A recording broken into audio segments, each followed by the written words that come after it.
बांग्लादेश में नई सरकार का गठन हो चुका है। पिछले सप्ताह नोबेल पुरस्कार विजेता अर्थशास्त्री मोहम्मद यूनुस ने अंतरिम सरकार के प्रमुख के तौर पर अपना पदभार संभाल लिया।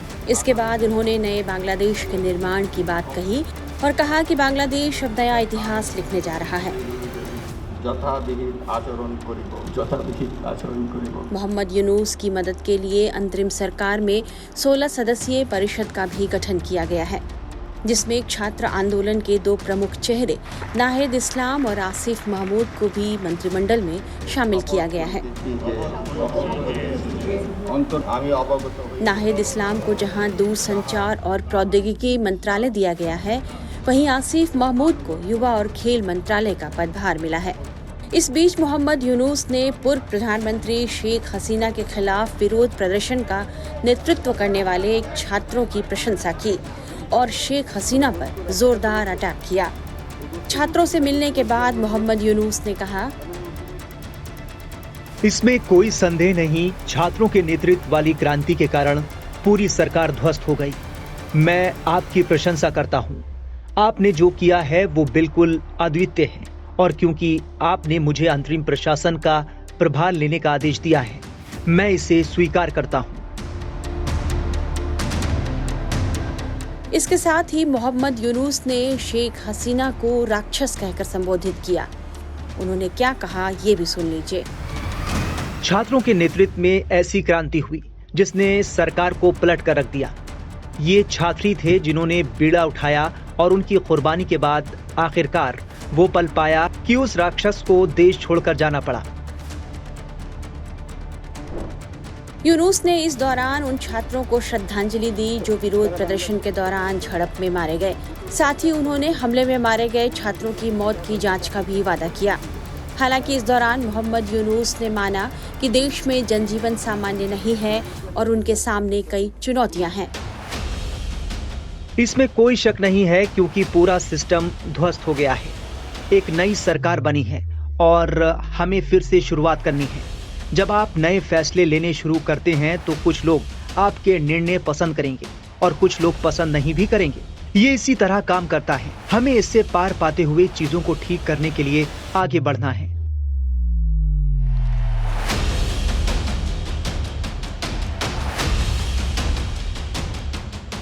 इससे पहले मोहम्मद यूनुस ने शेख हसीना के भारत में शरण लेने को सही नहीं माना था।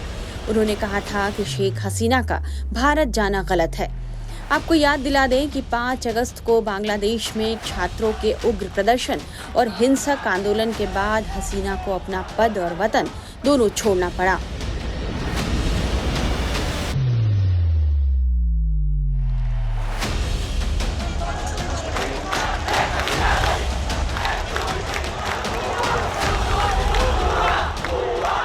आंदोलन इतना हिंसक हो चुका था कि प्रदर्शनकारी प्रधानमंत्री आवास में घुस आए और हालात ऐसे बन गए कि शेख हसीना के पास अपना पद और वतन छोड़ने के अलावा कोई उपाय नहीं बचा।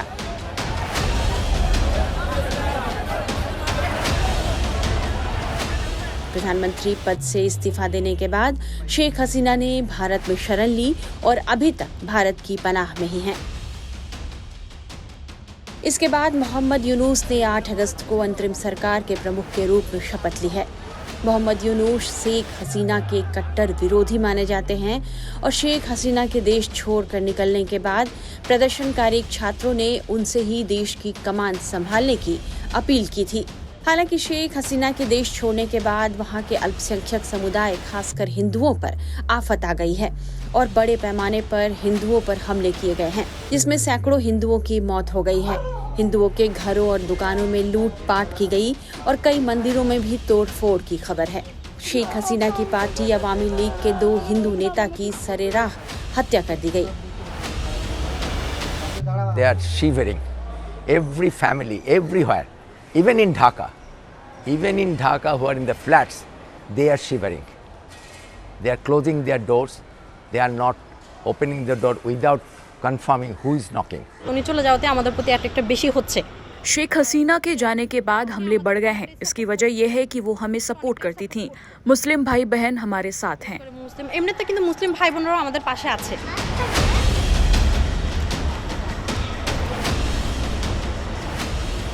बांग्लादेश में अब स्थिति फिलहाल सामान्य होती नजर आ रही है, लेकिन बीते कुछ दिनों तक वहां अराजक माहौल बना हुआ था। वहां की अशांति, हिंसा और तनाव भरे माहौल की वजह से बड़ी संख्या में बांग्लादेशी भारत बांग्लादेश सीमा पर आ चुके हैं और भारत में प्रवेश करने की कोशिश कर रहे हैं।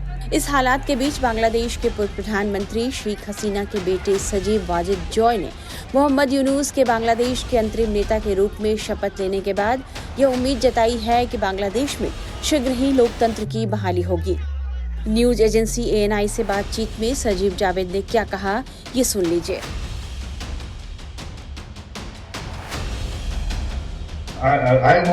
We all want a quick restoration of democracy. Of course, that is what we want. हम सभी लोकतंत्र की शीघ्र बहाली चाहते हैं। अभी हम पूरी तरह से असंवैधानिक स्थिति में हैं। ये सरकार पूरी तरह से असंवैधानिक है। बांग्लादेश के संविधान में एक छोटे से अल्पसंख्यक द्वारा चुनी गई सरकार के लिए कोई प्रावधान नहीं है। बांग्लादेश में 170 मिलियन लोग हैं और 20,000 या 50,000 प्रदर्शनकारी अल्पमत का एक छोटा सा हिस्सा हैं। किसी ने भी इस सरकार के लिए मतदान नहीं किया है। वे 24 घंटे से भी कम समय के लिए सत्ता में हैं और मुझे संदेह है कि शासन करना दूसरी बात है। उनके पास लोगों का जनादेश नहीं है। उनकी बात कौन सुनेगा? इसलिए सवाल है कि ये सरकार कैसे चलेगी। सरकार में आना एक बात है और लोग आपकी बात सुने, ये दूसरी बात। उन्होंने गलतियां करनी शुरू कर दी हैं। उन्होंने साफ कहा है कि चुनाव कराना उनकी प्राथमिकता नहीं है। उनकी प्राथमिकता पहले की सरकार का ट्रायल करना और देश का सुधार करना है। किसने उन्हें देश में सुधार करने का जनादेश दिया है? किसी ने उन्हें जनादेश नहीं दिया है। Who gave them the mandate to reform the country? No one has given them the mandate.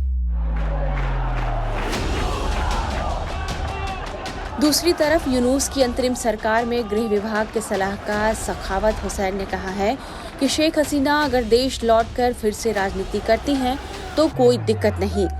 Hussain ने यह भी कहा कि हसीना को अपनी पार्टी अवामी लीग को नए चेहरों के साथ पुनर्गठित करना चाहिए।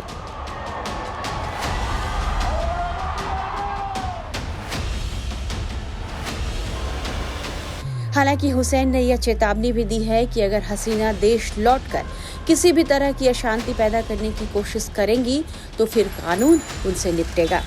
हालांकि अब तक यह तय नहीं हुआ है कि शेख हसीना बांग्लादेश कब तक लौटेंगी।